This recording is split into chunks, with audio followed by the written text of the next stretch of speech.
Okay, so Lucas is this brand new piece. He's just practically sight reading this. So we're demoing how we'd practice. So let's just do the beginning, and I want you to end where you sort of feel like the first phrase ends, which hint is going to be bar 6. Here we go.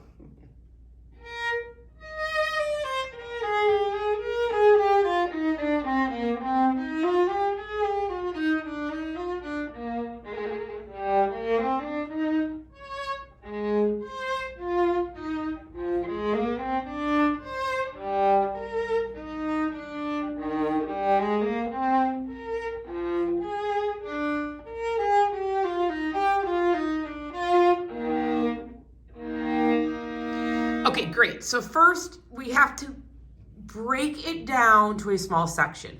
That was a complete phrase. Now we're going to break it down even smaller than that, because when you're practicing, if you want to be efficient, an entire phrase often is too much to practice at once because there could be too many potential problems. Now, even though this is a brand new piece and you're practically sight reading, you did a pretty good job just reading the fingerings and the bowings and the notes and the rhythms. That would be number one. Just, was it accurate? Like the basics. Did you play the right notes? Did you play the right rhythms? Did you play the right bowings? Did you play the right fingerings?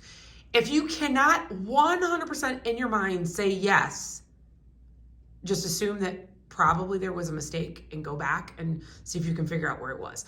In this moment, you were doing those things accurate, which when you're advanced, most of the time that is pretty easy, just getting those things. Okay, so now, then the question is not, was it accurate? The question is, what could be improved? What do I need to do so I can sound like Hilary Hahn or Kim Kashkashian or something like that? What could be improved? So we have to come up with some ideas of things that didn't sound as good as they could.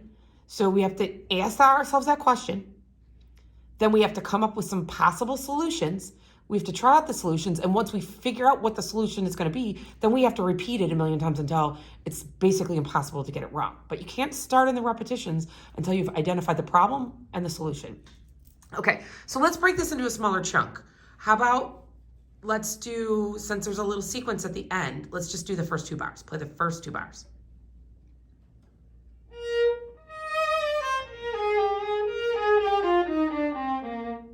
That's 1 bar. Keep going. Sorry.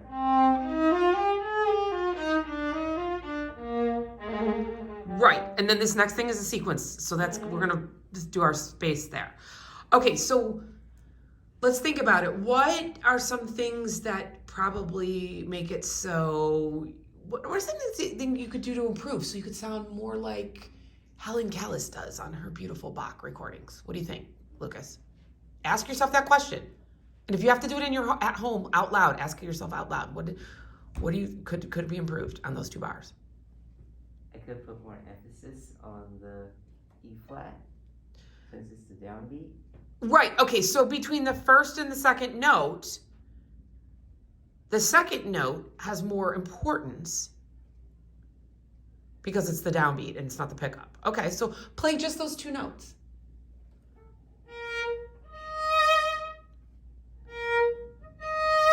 Okay, great. That's not really that hard to do. It's just a matter of you have to think it out in your mind. Okay, great. Now play that entire measure. Don't do any more.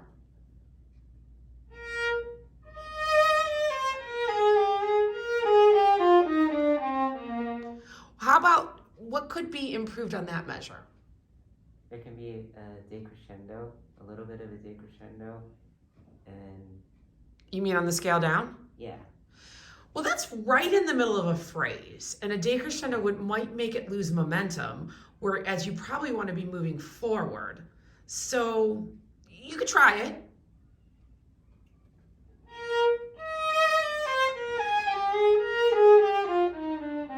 Okay, now the problem with that is, now look, let's look. The next measure, there's also a decrescendo, and where are you going to go? What do you think? Was that probably the best solution? Not the best. Okay, so let's think, if you're always trying to have direction in your phrase. So the problem is, we're trying to figure out what the direction is we need in this little phrase here. How about, instead of making a decrescendo, let's just try to use a nice sort of brushy stroke and try to drive towards the second measure. And keep the sound. Okay. drive it. Yeah, and can you make it a little brushier and actually make a tiny crescendo? Okay. Go to the second bar, Lucas. Go. What do you think? Do you think that sort of felt like it made more sense? Yeah. Okay, good.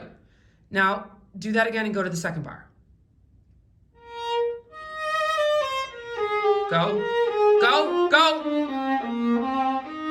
Okay, wait, then you didn't go. You did a little rubato, like you slowed down. That's not going. I think that's probably, that's gonna like lose a little direction right at the beginning. Probably not a good idea, right? Yeah, Let's try it again. It's not. Go. Don't slow down. Okay, if anything, right there, you might lose you might sort of relax a little bit right at the end of second bar. But I think that end of first bar is way too soon to do that. Right? Yeah, it is. Right. Okay. So now you've figured out what you want. Okay. The problem was the problem or the thing that needed improvement was you needed to understand what you wanted to do. You need to have a plan with your phrasing. Now you have your plan. Now let's hear it. Do it again. Go. Don't slow down. Okay, good. So Lucas, I'm over here like tapping a lot. Could you tell that you're sort of slowing down and stuff? A little, yeah. Would you be able to tell on your own at home? Yeah. If you couldn't tell on your own at home, what could you do to help that? Use a metronome. Yeah. Take a video of yourself. Because what you have to do is once you've identified what needs improvement, and once you've identified what you're going for, then you have to scientifically measure, am I making that improvement? And if your answer is, I'm not sure, I don't know, then you have to figure out some way. So if it's, I got to measure my results against a metronome, then you do that. Or I got to take a step back and videotape myself so I can watch myself while I'm not emotionally involved in playing the viola, then you got to do that. But you have to measure your results. Because otherwise you could, before you get to the repetition part, you have to see, are you getting the result you want? Because otherwise you could just do it 100 times in a row and it stays the same or it gets worse. That would be the worst thing, right? Yeah.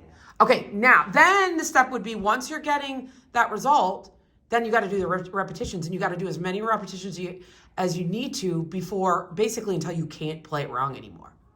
But don't start doing the repetitions until you're already doing it right. Yeah. Right? Does that make sense? It does. Okay.